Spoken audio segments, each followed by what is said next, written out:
Assalamualaikum warahmatullahi wabarakatuh. Perkenalkan kami dari kelompok 6 dengan anggota ada Wahyu Indra Pratama, Andri Nur Insan, Arin Komalasari, dan Agus Sihandani. Di sini kami akan menjelaskan sistem informasi manajemen tentang rencana perancangan dengan tema sistem informasi administrasi masjid, studi kasus Masjid Al-Ihsan Sering Atas. Nah, di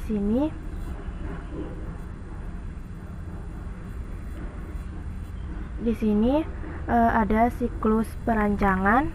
Yang pertama ada requirement analysis, yaitu fase ini berfungsi untuk memahami kebutuhan pengguna akan software apa saja. Batasan software, informasi tentang kebutuhan software didapat melalui wawancara, survei, atau diskusi.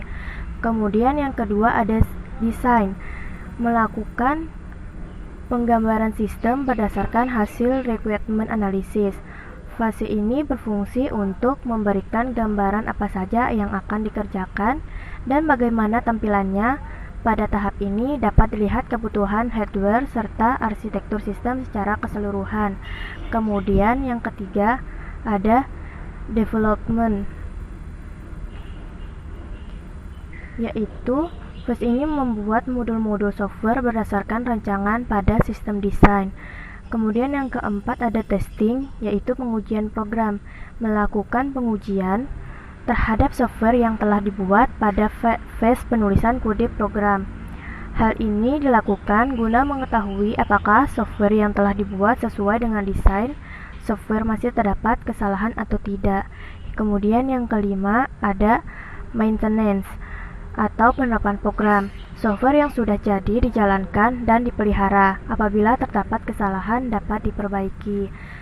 Dalam melakukan perancangan dan pembuatan aplikasi ini menggunakan metode waterfall dengan metode pengumpulan data, digunakan metode observasi, metode interview, dan metode literatur. Adapun pengembangan sistem dilakukan dengan analisis sistem. Perancangan sistem mengimplementasikan program dengan Microsoft Visual Basic 6.0 dan pengujian program dengan black box text dan alpha test. Di sini saya akan baca rencana perancangan latar belakangnya, yaitu suatu informasi pada kenyataan akan lebih efisien dan efektif dengan diterapkannya komputerisasi. Karena segala sesuatu dituntut serba cepat dan akurat. Namun, demikian harus diakui saat ini Masjid Al-Ihsan Sering Atas dalam pengolahan administrasi, sekretariat, dan keuangan masih menggunakan cara manual.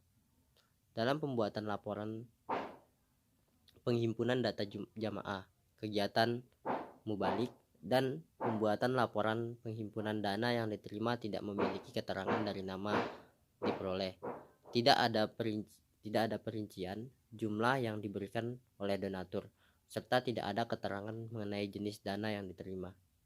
Nah, sekarang tujuan adalah membuat aplikasi sistem informasi administrasi Masjid Al-Ihsan Sering Atas guna mendukung kinerja dan tugas pengelolaan administrasi masjid, dan juga aplikasi ini mampu memberikan informasi mengenai pendataan jamaah, pengurus, kegiatan, jadwal khotib, mubalik, dan data keuangan, sehingga diharapkan dapat memudah ketua takmir, sekretaris, dan bendahara maupun pihak-pihak yang terkait untuk mengaksesnya. Materi selanjutnya yang akan disampaikan oleh teman saya. Ya, assalamualaikum warahmatullahi wabarakatuh. Di sini saya Andri Nur Insan akan menjelaskan mengenai rencana perancangan sistem informasi administrasi masjid, studi kasus Masjid Al-Ihsan di Sering Atas, Sumbawa Besar. Nah, di sini saya akan menjelaskan mengenai data flow diagram atau DFD. Berikut ini merupakan desain konteks diagram dari sistem administrasi masjid yang akan kami bangun. Nah, di sini bisa dilihat. Nah, di sini bisa dilihat kawan-kawan, di sini ada yang namanya jamaah, mubalik, bendahara, ketua takmir, serta sekretaris. Nah, di sini Ada di tengahnya ada sistem administrasi Masjid Al-Ihsan. Di sini ada jamaah. Nah, jamaah ini hanya dapat melihat laporan keuangan di sistem administrasi Masjid Al-Ihsan. Nah, sedangkan mubalik di sini hanya dapat melihat jadwal khutib yang ada di sistem administrasi Masjid Al-Ihsan.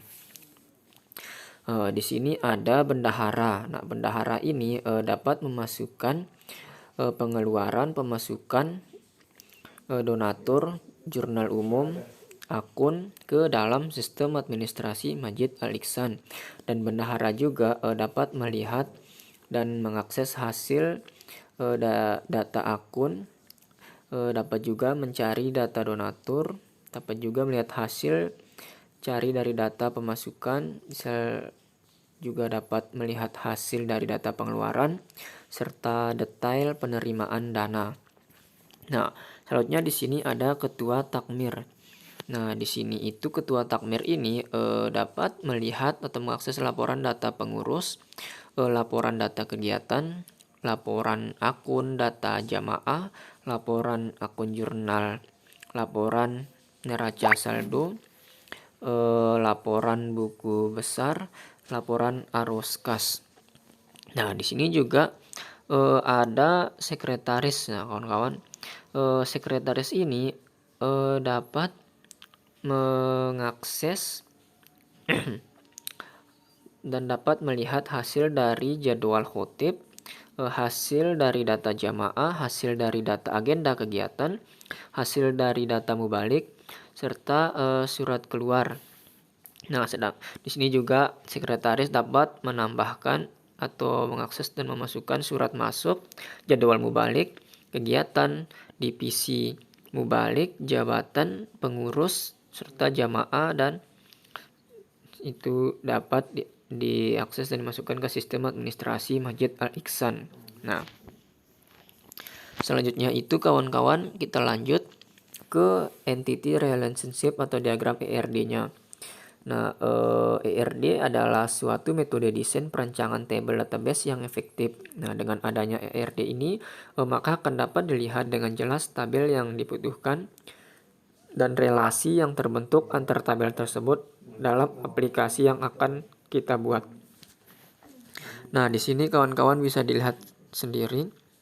Di sini ada yang namanya jamaah. Nah, jamaah ini kita harus memasukkan data-data seperti ID jamaah, nama jamaah, tempat lahir, tanggal lahir, JK. Nah, selanjutnya itu ada kita masukkan juga kode pengurusnya jika dia sebagai pengurus. Selanjutnya itu langsung saja di data. Nah, selanjutnya itu ada misalkan jamaah ini sebagai pengurus, langsung saja ditaruh jabatannya. Selanjutnya ada mubalik. Mubalik ini kita sama saja seperti jamaah tadi, dimasukkan ID mubalik, nama mubalik, tempat lahir, tanggal lahir, dan JK.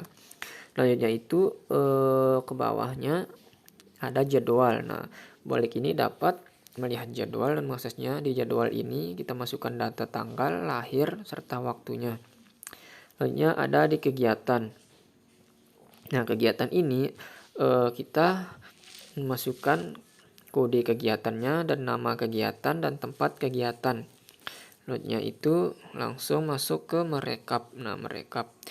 Lanjut turun ke keuangan. Di keuangan ini kita bisa melihat nomor kita memasukkan data nomor transaksi, tanggal transaksi, jenis transaksi, nama akun, serta jumlahnya. Nah, mungkin itu saja yang dapat saya sampaikan kawan-kawan. Lebih kurangnya mohon maaf. Selanjutnya itu akan dijelaskan oleh teman saya Wahyu Indra Pratama mengenai desain interface dari rencana perancangan sistem informasi administrasi Masjid Al-Ihsan Seringatas. Kepada Wahyu saya silahkan. Oke, perkenalkan, nama saya Wahyu Indra Pratama. Di sini saya akan melanjutkan pembahasannya.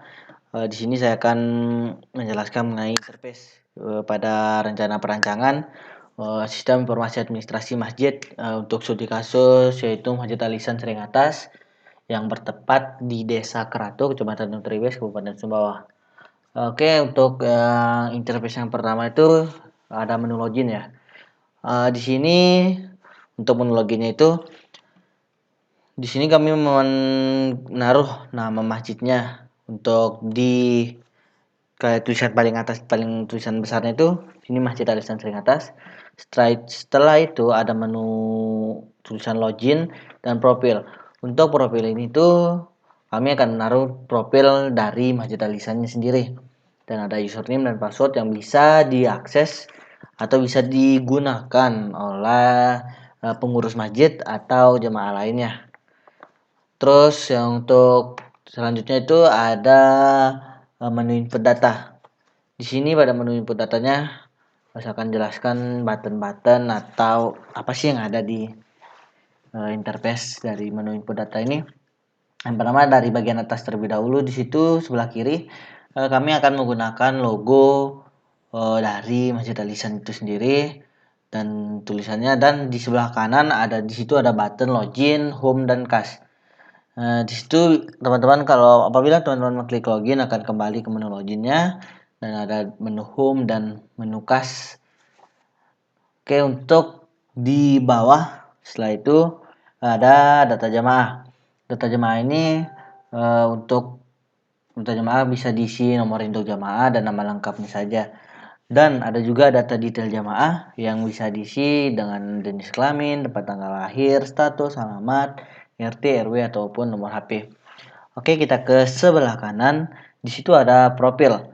Di situ kita bisa mengupdate profilnya itu seperti foto jamaahnya, dan juga kita bisa tambah atau edit, kita update gitu, atau kita hapus, bisa kita batalin, keluar, dan ada menu search itu untuk kita mencari inputan data jamaah lainnya. Untuk desain interface selanjutnya ada di menu arus kas. Di sini itu untuk laporan arus kas itu kita gunanya untuk transparansi keuangan di masjid itu sendiri. Di sini dipegang oleh pengurus masjidnya.